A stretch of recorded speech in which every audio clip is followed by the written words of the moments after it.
जब लोग दुनिया की हाईएस्ट पेइंग जॉब्स के बारे में सोचते हैं तो उनके दिमाग में टॉप एग्जीक्यूटिव्स का नाम आता है और ये चीज़ सेंस भी बनाती है क्योंकि सुंदर पिचाई और टिम कुक जो है $100 मिलियन से ज़्यादा कमाते हैं हर साल। मगर एक्चुअली यहाँ पे एक जॉब है जो कि इससे भी ज़्यादा पैसे कमा के देती है, वो है हेज फंड मैनेजर होना। टॉप हेज फंड मैनेजर सिर्फ बिलियनर्स नहीं है, मगर लिटरली बिलियंस तो वो हर साल कमा लेते हैं। 2021 में top paid hedge fund manager था आयरॉनिकली कैन ग्रिफिन साइटाडेल से, जिसने $2.5 बिलियन लिए थे। इस चीज़ को इंसेन इनकम को कंसिडर करते हुए आप लोग सोचोगे कि ये लोग अगले वॉरेन बफे बन जाएंगे, मगर एग्जैक्टली ये भी सच नहीं है। एटलीस्ट टॉप एग्जीक्यूटिव जो होते हैं ना, जितना उनको पैसे मिलते हैं उससे ज़्यादा वैल्यू क्रिएट करते हैं वो शेयर होल्डर्स के लिए। फॉर एग्जाम्पल, जब से टिम कुक एप्पल के सीईओ बने हैं ना, तो एप्पल का मार्केट कैप $2 ट्रिलियन से ज़्यादा बढ़ चुका है। तो हम समझ सकते हैं कि टिम कुक को इतने सारे पैसे क्यों मिलते हैं। मगर हेज फंड मैनेजर्स के साथ ना कि सिर्फ उनकी परफॉर्मेंस ठीक ठाक होती है, मगर वो मार्केट को भी बीट नहीं कर पाते।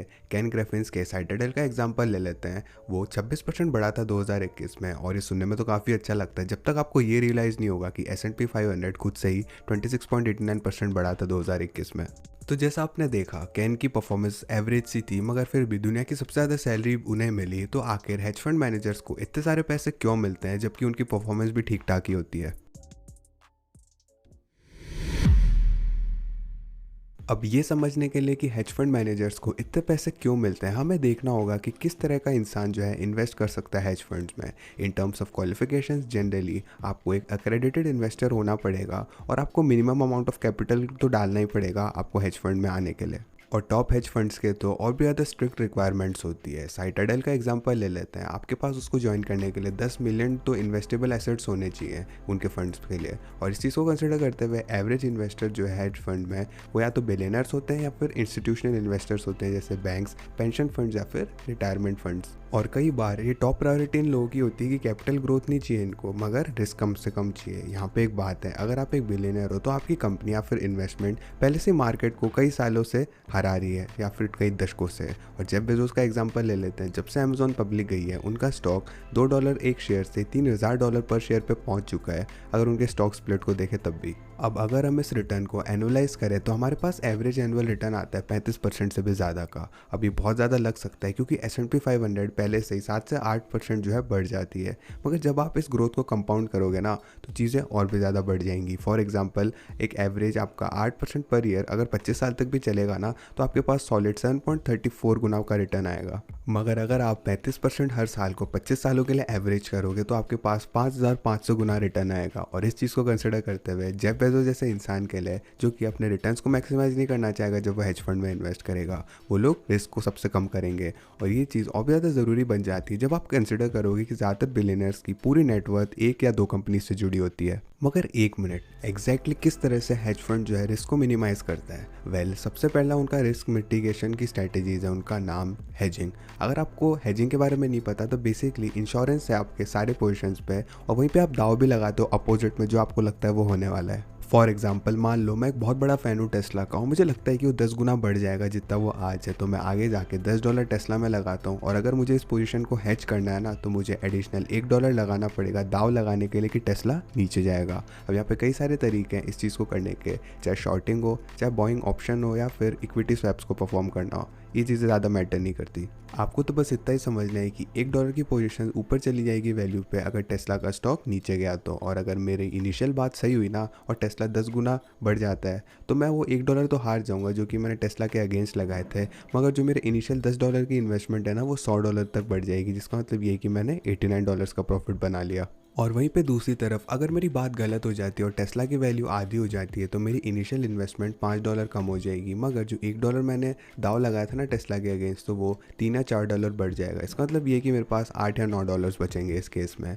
मैंने सिर्फ 20 या 30% जो है अपनी इनिशियल इन्वेस्टमेंट की वैल्यू को खोया है। वहीं पर जो एवरेज टेस्ला का इन्वेस्टर है उसने पूरे 50% को खोया है। और यही है कोर हेज फंड मैनेजर्स करते हैं और इसी चीज़ के उनको पैसे मिलते हैं।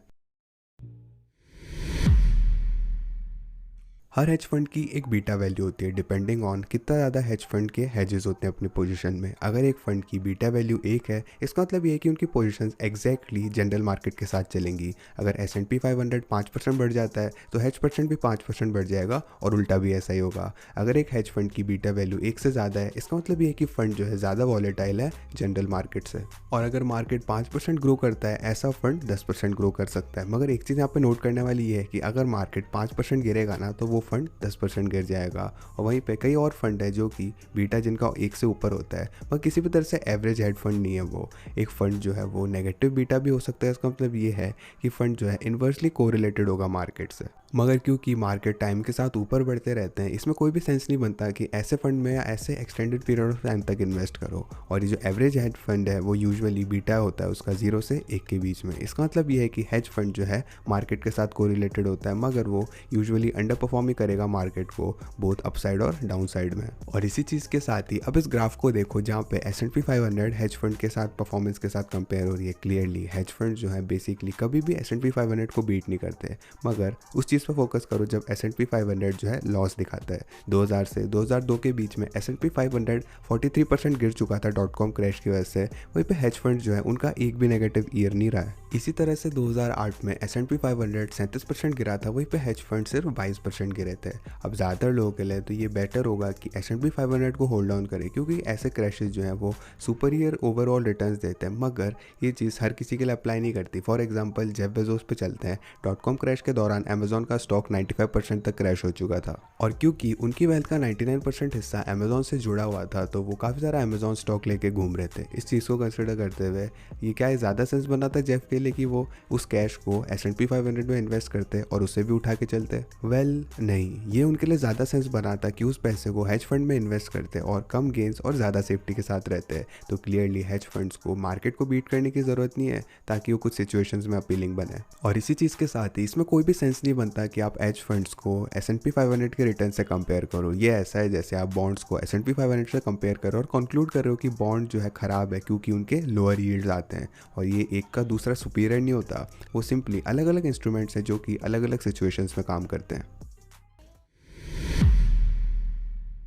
अगर ये कोई भी सेंस नहीं बनाता कि हेज फंड की परफॉर्मेंस को S&P 500 से कंपेयर किया जाए, तो किस तरह से हेज फंड्स को एवेल्युएट किया जाए? वेल, इसका आंसर है अल्फा। हर इंस्ट्रूमेंट के पास एक रिस्क प्रोफाइल होती है जो कि हेज फंड्स के पास बीटा में कहा जाता है उसे, और अल्फा डिस्क्राइब करता है किस आपका इन्वेस्टमेंट किया उसने in relation to its beta value. दूसरे शब्दों में अल्फा सिंपली एक तरीका है रिस्क एडजस्टेड रिटर्न्स को मेजर करने का। फॉर एग्जाम्पल चलिए मान लेते हैं एक साल में S&P 500 ने 12% का रिटर्न दिया। वहीं पे आप एक फंड मैनेजर हो जिसने डिसाइड किया एप्पल में इन्वेस्ट करने के लिए। आपको लगेगा कि एप्पल S&P 500 को आउट परफॉर्म कर देगा, मगर एप्पल थोड़ा रिस्कियर है, जिसकी बीटा वैल्यू 1.2 है। अब मान लेते हैं एप्पल जो है वो 15% का रिटर्न लेके आता है, जो कि 3% ज़्यादा है S&P 500 से। और इस इक्वेशन का इस्तेमाल करते हुए हम लोग देख सकते हैं अल्फा जो है इस इन्वेस्टमेंट का पॉजिटिव 1.2% था। इसका मतलब ये है कि काफ़ी अच्छी इन्वेस्टमेंट थी। एक जैसे एग्जांपल में तो एप्पल के स्टॉक ने S&P 500 को आउट परफॉर्म कर दिया और हमारा अल्फा भी पॉजिटिव था। मगर इन्वेस्टमेंट को आउट परफॉर्म करने की ज़रूरत नहीं है S&P 500 को हमारे अल्फा को पॉजिटिव करवाने के लिए। फॉर एग्जाम्पल बजाय कि एप्पल स्टॉक में इन्वेस्ट करने के, मान लेते हैं हमने एप्पल का बॉन्ड खरीदा जो कि हर साल 5% बढ़ता है, और इस इन्वेस्टमेंट के साथ हर रिटर्न तो S&P 500 से कम आएगा, ये काफ़ी ज़्यादा सेफ भी होगा। और अगर बीटा वैल्यू इतनी कम है इसकी, तो एप्पल का बॉन्ड जो है वो भी पॉजिटिव अल्फा बनाएगा। एक और चीज़ दिमाग में रखने वाली ये है कि सेम लॉजिक जो है वो उल्टे तरीके से भी काम आता है। सिर्फ इसलिए कि आपने मार्केट को बीट किया है, इसका मतलब ये नहीं कि आपका पॉजिटिव अल्फा होगा। फॉर एग्जाम्पल अगर आप 100% रिटर्न प्रोड्यूस करते हो मगर बीटा आपका 10 है, तो आपका अल्फा जो है इतना ज़्यादा अच्छा नहीं लगेगा। अल्फा प्राइमरी बेंचमार्क है, इंस्टीट्यूशंस और बिलियनर्स देखते हैं जब वो हेज फंड में इन्वेस्ट करते हैं, और एक हाई अल्फा दिखाना यूजुअली नंबर 1 गोल होता है किसी भी हेज फंड का।